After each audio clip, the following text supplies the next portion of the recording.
Assalamualaikum guys, selamat datang ke channel saya Cerali. Kepada yang baru menonton di channel ini, semoga panjang umur, murah rezeki dan memudahkan segala urusan guys.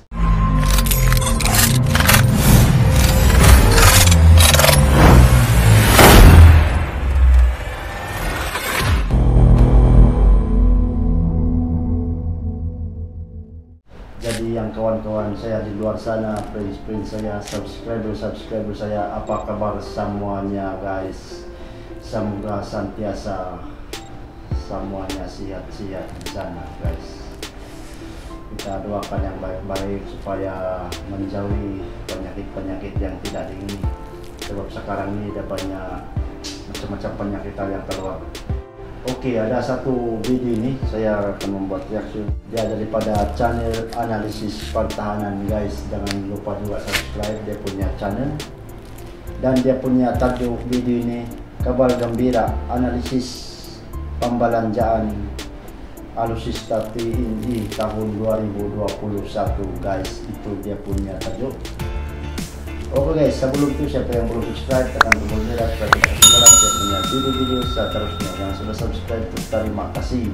Tanpa buang masa, jom kita lanjutkan videonya dalam kiraan 3, 2, 1. Oke guys, ini dia videonya. Kita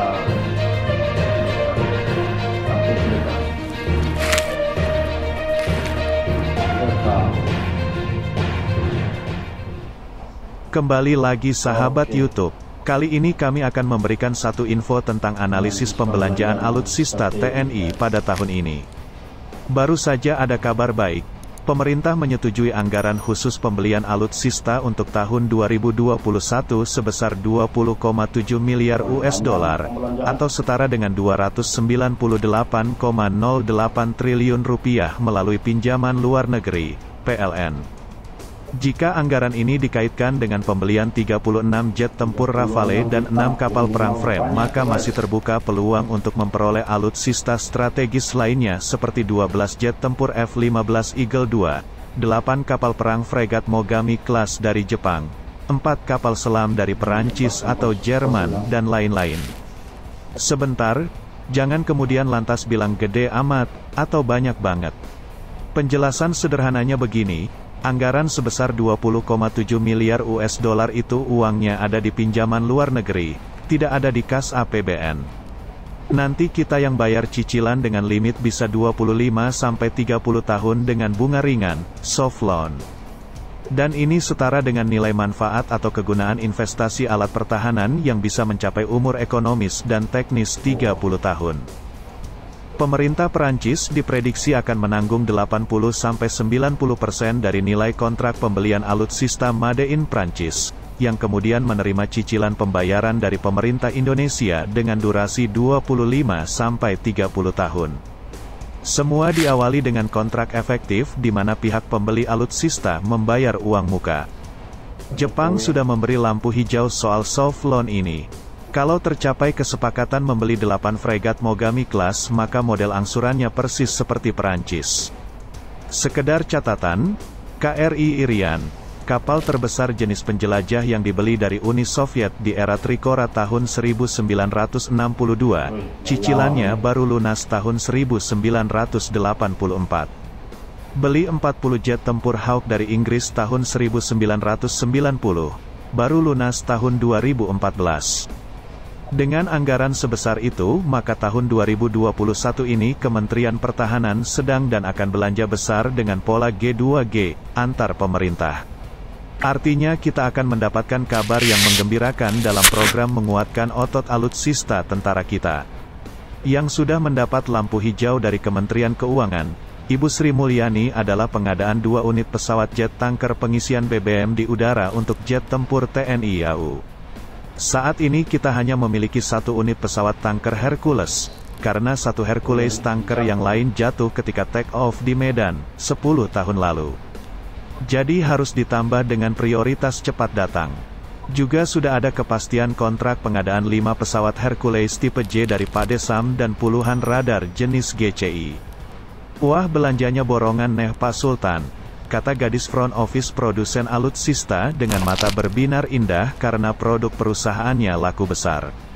Reformasi belanja alutsista dengan model beli borongan dan bergaya sultan sesungguhnya membawa marwah dan kebanggaan kita. Betapa tidak, selama ini kita selalu berbelanja model ketengan, eceran alias tidak full combat. Contoh beli jet tempur Sukhoi, mula-mula dibeli 4 biji kosongan di era Megawati. Dilanjut dengan tambahan 6 biji tanpa senjata di era SBY periode pertama. Lalu ditambah lagi 6 unit di era SBY periode kedua, dan baru dilengkapi persenjataan rudal. Butuh waktu hampir 10 tahun hanya untuk menggenapi satu skadron jet tempur Sukhoi Su-27 dan Su-30. Ini yang direformasi saat ini. Beli banyak sekaligus dan full combat, bayarnya angsuran, sama saja kan. Yang kita tunggu juga adalah kepastian melanjutkan proyek pengembangan teknologi jet tempur KFX-IFX dan pengadaan 3 kapal selam Nagapasa kelas Batch 2 melalui transfer teknologi dengan Korsel. 2 proyek strategis dan bergengsi ini memang harus disikapi dengan diskusi panjang, cerdas dan detail untuk memastikan keandalan teknologi di dalamnya. Program KFX Korsel saat ini sedang menyiapkan beberapa purwarupa yang sedang diisi jeroannya dengan mesin, avionik, radar dan teknologi instrumen tempur lainnya. Kuartal pertama tahun depan sudah uji terbang. Tahun depan diniscayakan kucuran anggaran PLN khusus beli alutsista akan semakin besar lagi. Artinya akan banyak lagi pesanan pembelian baik dari industri pertahanan dalam negeri maupun dari produsen luar negeri. Untuk industri pertahanan dalam negeri peluang besar mendapat order pengadaan alutsista sangat terbuka luas. Kita meyakini akan ada penambahan pesanan dalam jumlah besar untuk pengadaan tank Harimau, Panzer Anoa, Panzer Badak, roket Ran produksi PT Pindad.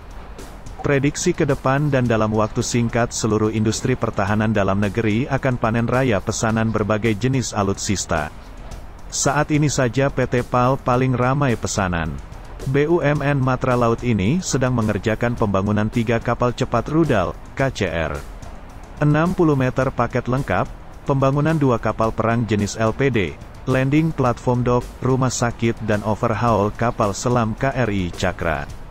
Prediksi ke depan sudah banyak antrian order untuk kerjasama membangun 2 kapal perang Striking Force Iver Class, kerjasama membangun kapal selam proyek Nagapasa Batch, kerjasama membangun kapal perang Bergamini kelas dan lain-lain.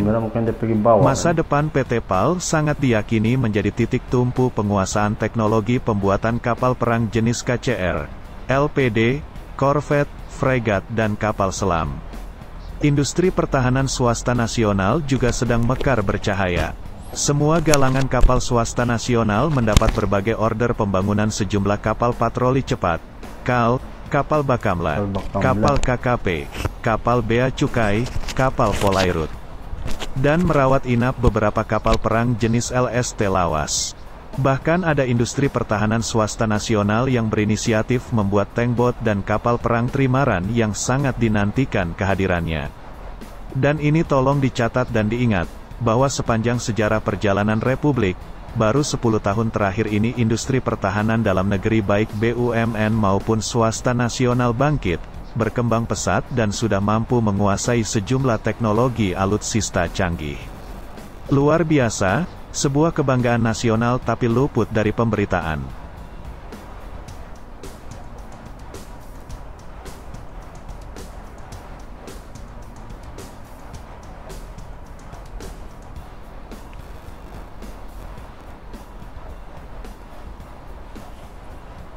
Luput pemberitaan.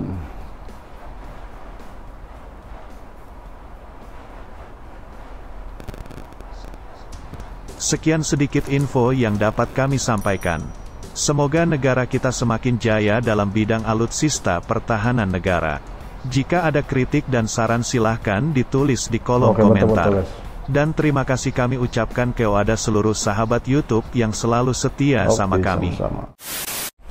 Oke guys, itu sudah daripada saya. Kita sudah tengok sama-sama dia punya video yang untuk pembelanjaan alutsista tahun 2021 ini guys. Memang wow, terbaik kepada Menteri Pertahanan guys. Dia punya pembelian yang alutsista itu memang terbaik, jet tempur dan sebagainya. Wow, jadi sekarang nih Indonesia makin kuat lah guys, bukan main-main loh, dia punya senjata terbaik. Oke guys, itu sudah daripada saya. Siapa yang belum subscribe, tekan tombol merah supaya tidak ketinggalan saya punya video-video seterusnya. Yang sudah subscribe, terima kasih. Kita jumpa video akan datang. Bye-bye.